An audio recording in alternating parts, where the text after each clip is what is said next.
My father said I was no longer his son, so I disappeared. Years later, I found out. They declared me dead to cash in my insurance, so I showed up while they were fake mourning me and said surprise. I-36 male was sitting in my apartment on a Wednesday night eating leftover Chinese food when my phone buzzed. Instagram, DM. The name catches my eye. Scott O'Brien. This dude I hadn't heard from since high school. The message is short. Yo, dude. This you. Pretty sure you're supposed to be gone. Then he sends a screenshot. Facebook post from my sister Evelyn. Black and white photo of me at 17. Under it, forever in our hearts. Daniel Reed 1992 to 2013.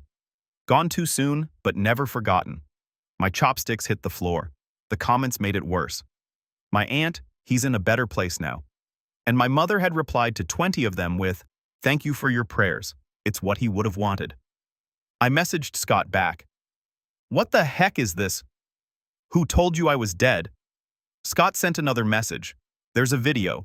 Someone uploaded the memorial service to YouTube. I typed back, send it. The video opened with organ music. Pews packed with people I recognized, all dressed in black. Then the camera landed on her. Lucy, my mother, standing at the pulpit, in a black dress, looking devastated. We gather here today to remember our son Daniel.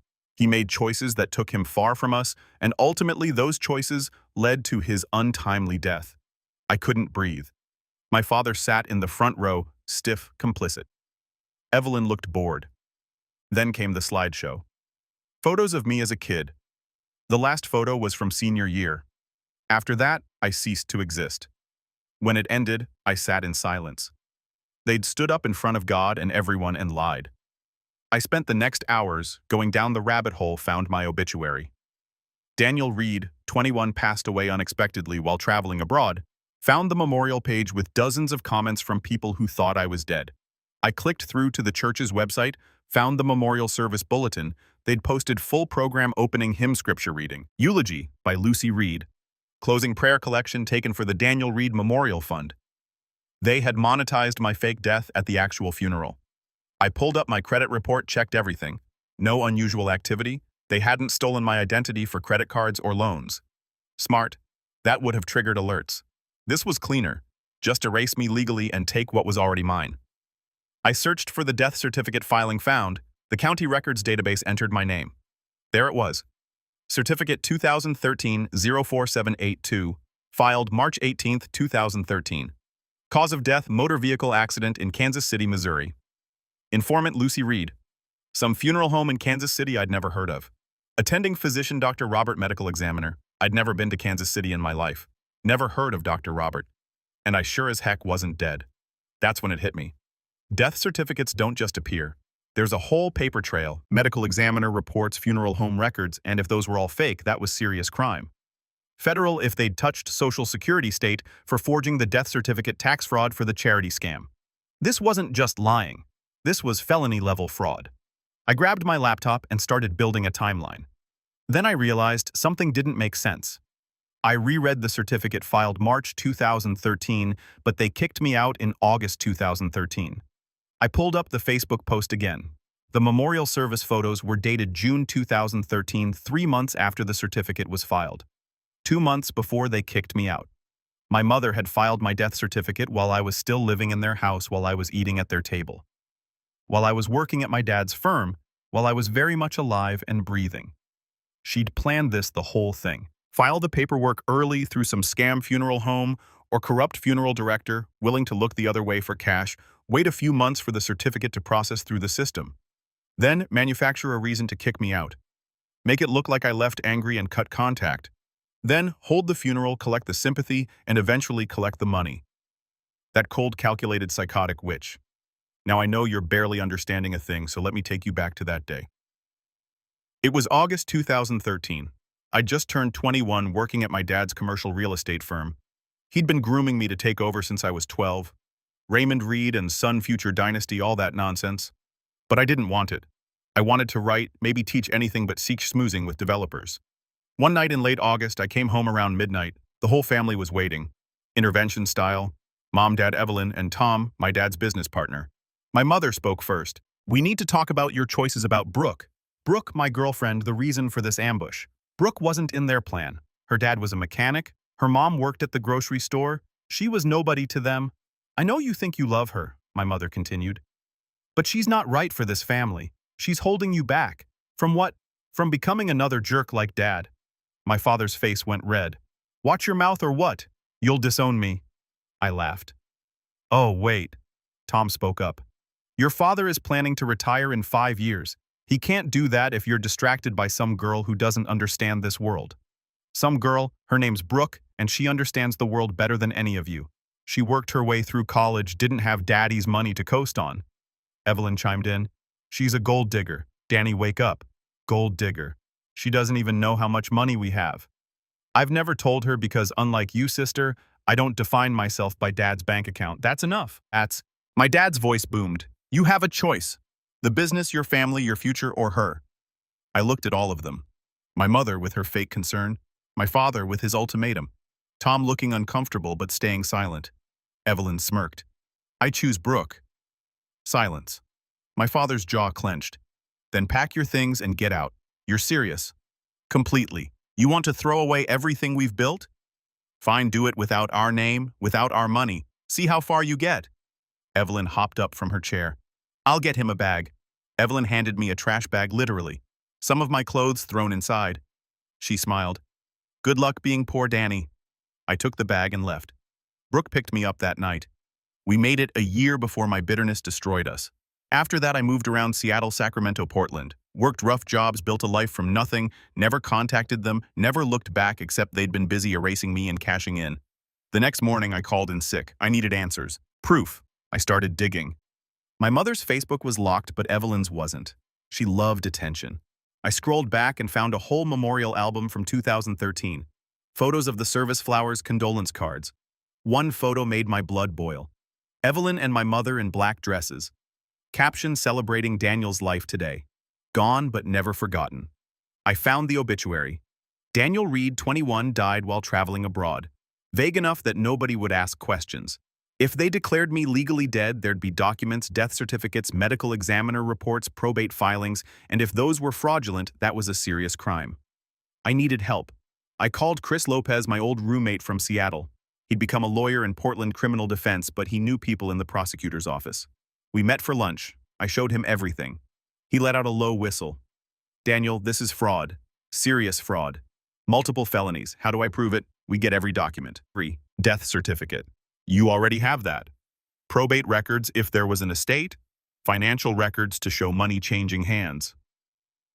Medical examiner reports. Funeral home records. He looked at me seriously. This will get ugly. Nuclear level ugly. You ready? They buried me alive. Yeah, I'm ready. Over 3 weeks we built a case. Filed records requests with the county clerk, probate court, the whole system. Got copies of everything related to my death. Probate records came back first. My grandfather died in 2015. Left $75,000 to each grandchild. When his estate went through probate in Kansas, guess what? My share got redistributed because I was dead. $35,000 to Evelyn. $40,000 into the Daniel Reed Memorial Scholarship Fund. A legit registered nonprofit. Tax ID and everything. A scholarship fund in my name for kids going into commercial real estate. Chris dug into the tax filings. Nonprofits have to file publicly so anyone can see them. 3 scholarships in 9 years. Total given out $8,000. The fund had also collected donations from church members and business associates over the years, bringing in an additional $50,000. But the real kicker was where the money went. Administrative costs. Office space rented from my dad's company at $2,000 a month. Consulting fees paid to Evelyn. My mother ran it as executive director. Good grief. They didn't just fake your death, Chris said. They monetized it. And they've been running a charity scam for 9 years. We kept digging, found my name in the Social Security death records. It's public. You can search it online. Daniel Thomas Reed dead, March 15, 2013. My mother had filed for survivor benefits, got a one-time payment of $255. Not huge money, but lying to Social Security, federal crime, up to 5 years in prison. We found something else. The notary on the probate paperwork, the documents my mother used to claim my inheritance, was Tom, my dad's business partner. Same Tom from the intervention. He'd notarized her sworn statement that I was dead. Had to know it was BS. That made him an accessory. I wanted to nail them all. We called the funeral home listed on my death certificate. Peaceful Rest Funeral Services in Kansas City. Chris had his paralegal do it. They'd never heard of me. No record of services, no body, nothing. Either my mother made up the name or used a real business without them knowing. Then we checked out Dr. Robert, the doctor supposedly listed on my death certificate. Chris ran him through Missouri's medical licensing database. No Dr. Robert in 2013. Fake name. My mother either made it up or paid someone to forge it. We requested the Kansas City Medical Examiner's report referenced on the death certificate. The Kansas City Medical Examiner's office got back to us in 3 days. No such case number existed. Never had. My mother had fabricated it. This is slam dunk prosecution, Chris said one night. Documents everywhere. Your mom's looking at serious prison time if they throw the book at her. Federal and state charges. Evelyn and your dad are accessories if they knew. Tom's facing fraud charges too. What about my father? Depends what he knew and when. If he knew beforehand, he's an accessory. If he found out later but helped cover it up or took money from it, that's conspiracy. If he really didn't know and didn't help, he might walk. But he's married to her, works with Tom, and the scholarship fund paid rent to his company. He benefited. That's enough to go after him. Tom's definitely complicit. He notarized a fake death certificate. Evelyn's trickier. She benefited from the fraud, but we'd need to prove she knew you were alive when she accepted the money. She handed me a trash bag with a smile on her face. She knew. Then we make sure everyone else knows too. Chris pulled up Facebook on his laptop, scrolling through my mother's profile. Looks like your family does this big reunion thing every year. 4th of July weekend, huge party at your parents' house. Invitation says all Reed family and friends welcome. I smiled. Guess I'm family. Technically, you're going to show up to the reunion as yourself. The son they declared dead. Why not? I've been dead for 11 years. Time to resurrect. Chris leaned back and laughed. Man, I freaking love this. Okay, let's do it. But we're filing the criminal complaint first. Get it on record, then you can go haunt your family reunion like the ghost of Christmas revenge. We spent the next month preparing. Filed the formal complaint with the prosecutor's office. They agreed to hold off on making arrests until after I confronted my family. They wanted to see if anyone would incriminate themselves further. I met with the prosecutor, a sharp woman in her 40s named Monica, who looked at me and said, "Your family sounds like a piece of work. You have no idea." Actually, I do. I deal with family fraud cases all the time, but faking a death, that's a new one. And the fact that they profited from it, that makes me angry. We're going to nail them. I liked Monica. I also needed to document everything because I wanted everyone to know what they did, something they couldn't scrub away. I decided to start a blog, anonymous at first, just documenting the facts, the timeline, the documents, everything. I called it The Ghost in the Machine. Posted the first entry a week before the reunion. No names yet, just the story. Family kicks out son over girlfriend. Family declares son dead 11 years later. Son finds out and plans revenge. It got like 40 views. Mostly bots probably, but it was out there. My story waiting to explode. 4th of July was 2 weeks away. I bought a plane ticket back to my hometown, a place I swore I'd never return to. But I was going back as a dead man who refused to stay buried. The flight back felt surreal. I hadn't set foot in my hometown in 11 years, hadn't even driven through it. Seeing the familiar landmarks from the plane window made my stomach twist. Chris had offered to come with me, but I told him no. This was something I needed to do alone. He'd armed me with copies of every document, though. I had a folder that could end my family's reputation and possibly put my mother behind bars. That felt good. I rented a car at the airport and drove to a hotel on the edge of town. Didn't want to risk running into anyone before the reunion. I checked in, went to my room, and spread out all the documents on the bed. 3 copies of everything: death certificate, probate records, tax returns, bank statements, social security forms, the criminal complaint. I took photos of each document with my phone, uploaded them to 3 different cloud services, emailed copies to myself and Chris. If something happened, the evidence would still exist. My phone buzzed. Text from Chris. You good? Yeah. Going to their house tomorrow. Family reunion is at 2 p.m. Call me after. I want to hear everything. You'll probably read about it in the arrest reports. Even better, I spent that night going over my strategy. I'd show up an hour into the party when everyone was there and settled in. Couldn't sleep. Kept thinking about walking through that door, seeing their faces, watching them realize their perfect lie had come back to destroy them.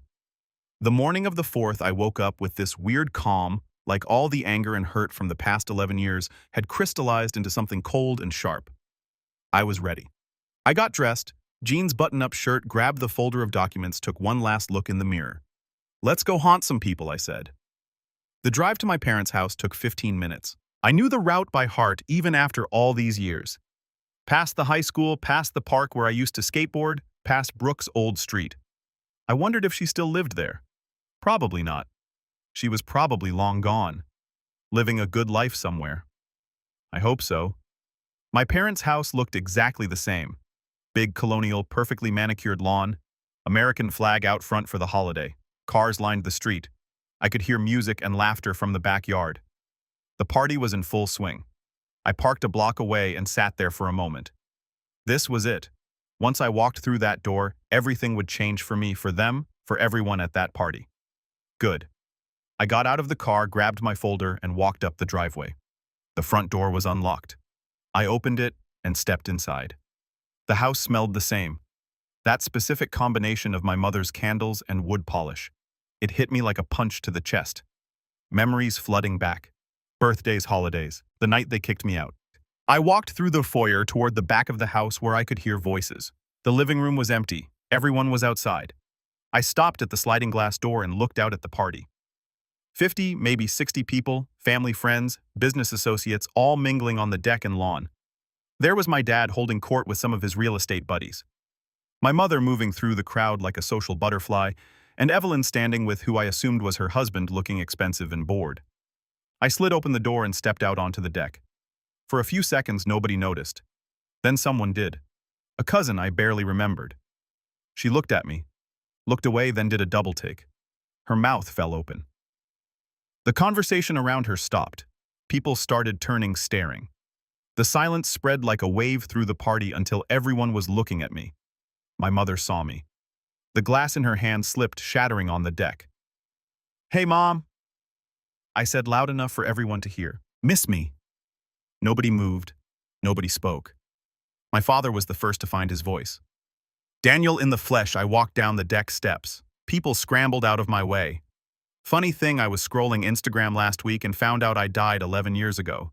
Car accident, apparently. Except I definitely remember being alive. My mother had gone white. "Daniel, I can explain. Can you—" I pulled out my folder and removed the first document. Death certificate. Lucen Reed informant says, "I died in a car accident in Kansas City, Missouri. Case number KC-ME-2030847. I looked around at everyone. I called Kansas City PD. That case number doesn't exist. Never did. I walked through the crowd holding it up. Certificate was notarized by Tom Hendricks 3 days before filing. Whole thing's a forgery." "Jesus Christ," someone muttered. Everyone was glancing at each other, speechless. I pulled out the second document.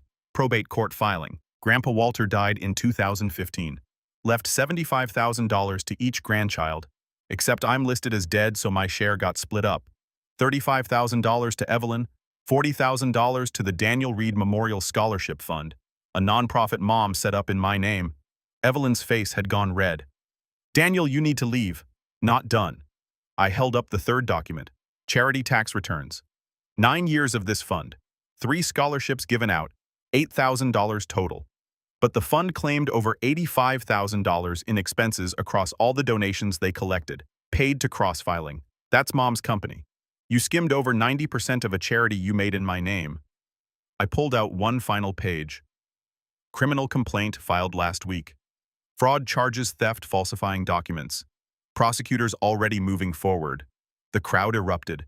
People shouting questions at my parents. Others pulling out their phones recording. My grandmother was crying, asking my mother how she could do this. An uncle I barely remembered was yelling about being lied to for years. One of my dad's business partners stormed off, throwing his bottle in the trash hard enough that it made a loud bang. My mother sank into a chair, head in her hands. Evelyn was screaming at me, calling me vindictive, telling me I was destroying the family.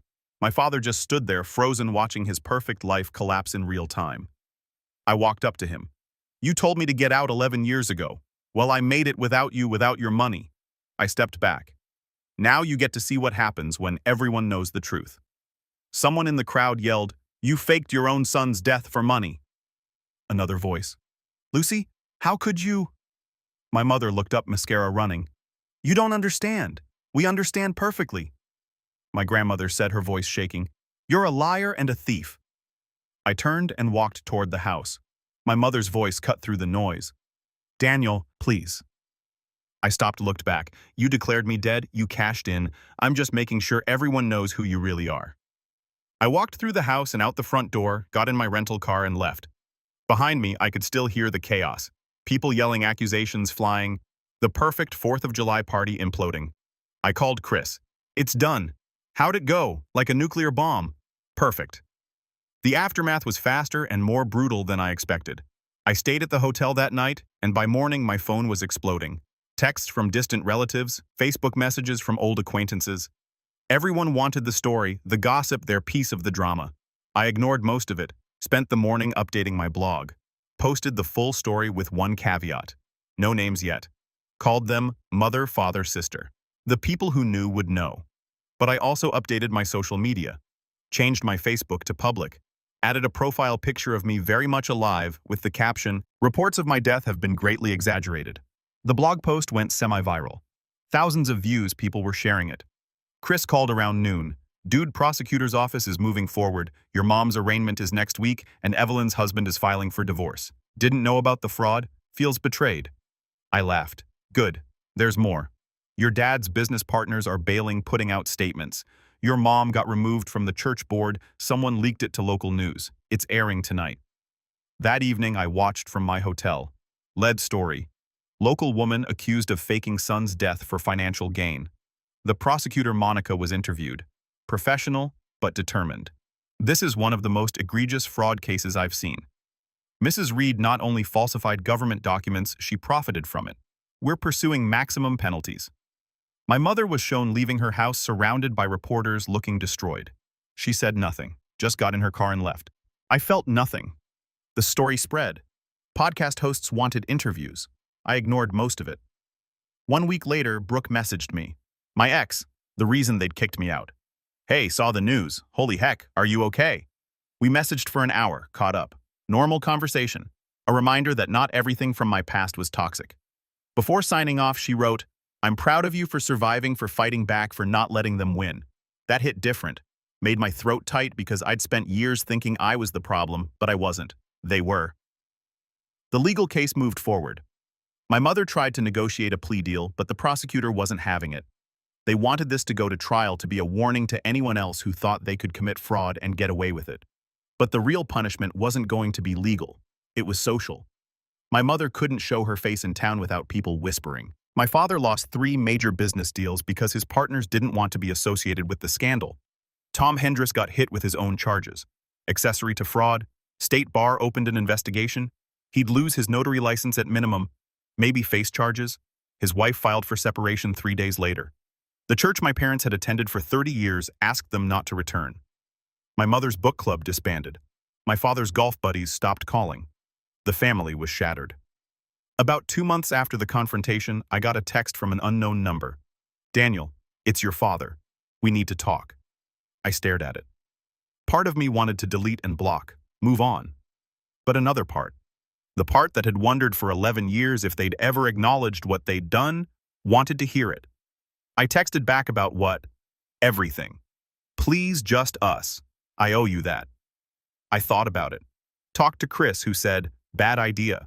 Talked to my therapist, who said, "Maybe closure, but be careful." In the end, I agreed. Neutral location coffee shop in the next town. Told Chris where I'd be to call cops if I didn't check in within 2 hours. My father showed up looking terrible, not the polished Raymond Reed. I remembered a broken man. Good. He sat across from me, ordered coffee. He didn't touch, just looked at me. "You look good," he finally said.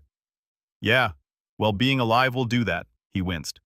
"Daniel, Why am I here, Dad? What do you want?" He took a breath. "I want to apologize for everything, for all of it." I leaned back and laughed bitter. "You want to apologize now? After 11 years, after declaring me dead, after stealing my inheritance, now you're sorry. I know it's not enough. It's not even close." He looked at his hands. I didn't know she was going to file the death certificate. I swear when you left, your mother was devastated. Not because she missed you, but because you'd embarrassed her. Chosen someone outside the family. Made her look bad. She said we should tell people you'd moved away. I agreed. I thought that was the end, but it wasn't. No. Few months later, she told me you'd died. Car accident overseas. I didn't believe her at first, but she showed me the death certificate. Said she'd gotten confirmation from the embassy. I quote.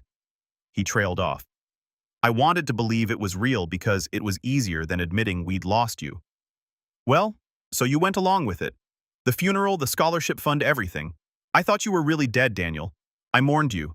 I leaned forward. When did you find out the truth? Long silence.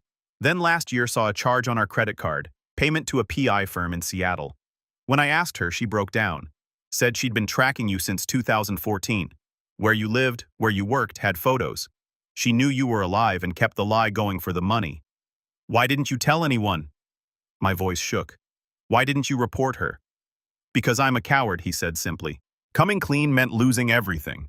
The business, our reputation, your mother and I chose to protect those things instead of you. At least he was honest. Didn't make it better. Is that why you're here, to clear your conscience? I'm here because you deserved better. A family who supported you instead of erasing you. He looked at me with actual regret. I can't fix what I did, but I wanted you to know that I know I failed you. We sat in silence. The coffee shop buzzed around us. People living normal lives, unaware a dead man was having coffee with his father. Finally, I spoke. Where's Mom now? Out on bail. Trials in 3 months. Her lawyer thinks probation community service fine. No jail. But she's not well. Daniel breakdown. Won't leave the house. Won't talk to anyone. Evelyn won't speak to her. The church banned her. She lost everything. Good, I said coldly. She deserves it. He didn't argue. And Evelyn gone. Moved to Arizona. Her husband divorced her, took their kid. There. She blames you for everything. Of course she does. Evelyn never takes responsibility for her own actions. My father reached across the table like he might take my hand, then thought better of it. I don't expect forgiveness. I don't expect anything from you. I just wanted you to hear me say it. I'm sorry for all of it. You're my son, and I should have protected you. Should have chosen you over everything else, but I didn't, and I'll live with that for the rest of my life. I stood up. The conversation was over. I'm not your son. You made that clear 11 years ago. And you made it clearer when you let her bury me. Daniel, save it. You want to feel better about what you did? Go tell it to a therapist or a priest or whoever, but don't come to me. I'm not in the forgiveness business. I walked out of that coffee shop and didn't look back. My phone buzzed with a text from Chris as I got to my car. Everything's good. Yeah. Just needed to hear him admit he's a coward. Did he, in so many words? In so many. And more importantly, I needed to look him in the eye and feel nothing. Mission accomplished. I drove back to Portland the next day. Left that town behind for what I hoped was the last time. I'd said what I needed to say, done what I needed to do. Now it was time to actually move on and stop looking back at the wreckage. The trial happened 3 months later. I didn't attend, but Chris kept me updated. My mother's lawyer cut a deal. She pleaded guilty to some misdemeanors, falsifying records theft. Prosecutor dropped the big federal charges. Wire fraud's hard to prove, apparently. The deal.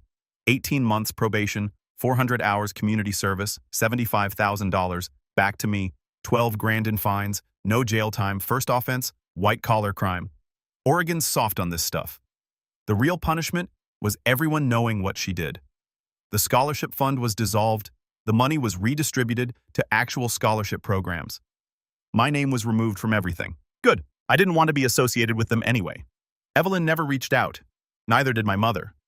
My father sent one more text about 6 months after our coffee shop meeting. Just, I hope you're doing well. I didn't respond, but I moved on, kept working, got promoted, got a better apartment this time, with an actual view of the city, started dating someone new, a woman named Rachel, who I met at a friend's party. When she asked about my family, I told her the whole story. She listened without judgment, and then said, "Dang, who needs enemies when you got a family like that?" I liked her immediately. My blog became a small platform for other people who'd been downed or erased by their families. I got messages every day from people sharing their stories, asking for advice and finding community. The story of my resurrection faded from the news cycle. Eventually, new scandals. People forgot about my family and their fraud. But the internet doesn't forget.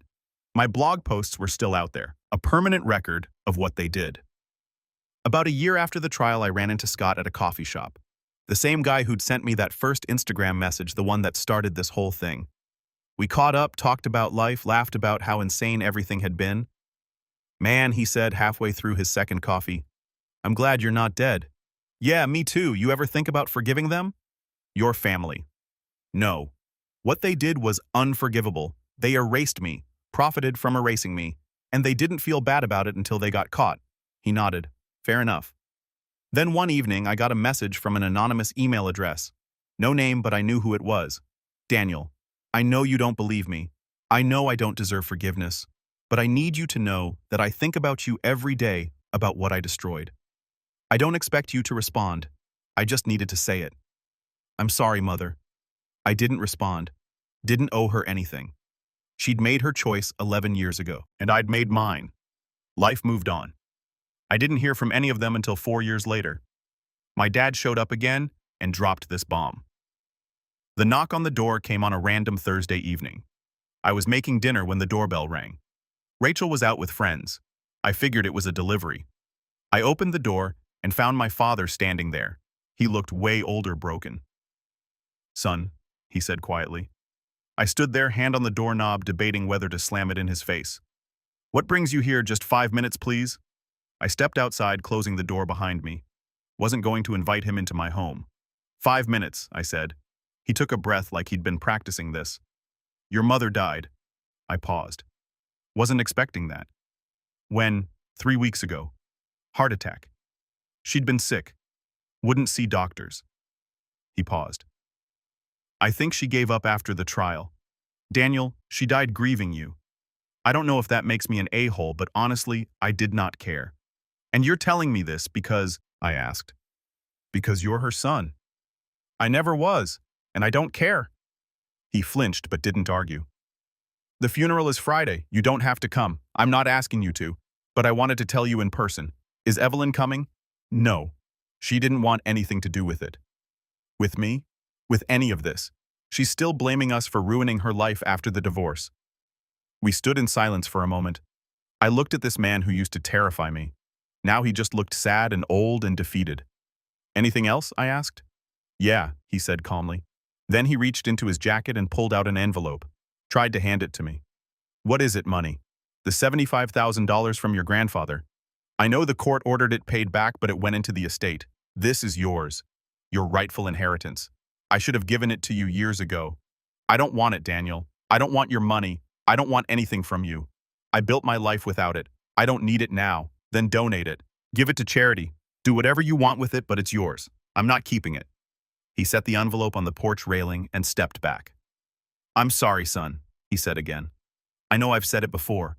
I know it doesn't change anything, but I need you to know that I regret everything." I looked at him for a long moment. "You didn't lose everything," I said quietly. "You threw it away. You're right. She died thinking she was the victim, thinking everyone was against her for no reason. She never actually understood what she did wrong. Did she?" He looked down. "No, she didn't. And you? Do you understand what you did wrong?" He met my eyes. "I'm a coward who destroyed his family to maintain an image. Yes, I understand." It was the most honest thing he'd ever said to me. "Good," I said. "Now live with it." I picked up the envelope from the railing. "I'm going to donate this." "That's good. That's a good thing to do. Your 5 minutes are up." He nodded, then walked to his car. I watched him drive away. Then I went back inside, threw the envelope on the counter, and went back to making dinner. Rachel came home an hour later, took one look at me and asked, "What happened?" I told her everything. Then she asked, "Are you going to the funeral?" Heck no. That Friday, while my mother's funeral was happening 2 states away, I was at work managing the dinner rush. Rachel came by after her shift. We got coffee with friends, lived our lives. I never saw my father again. The $75,000 restitution came through 16 months later. I split it between homeless youth services and a fraud victim fund. And me, I'm still here. They wanted me gone. Fine, I'm gone. But I took their power with me and I'm never giving it back.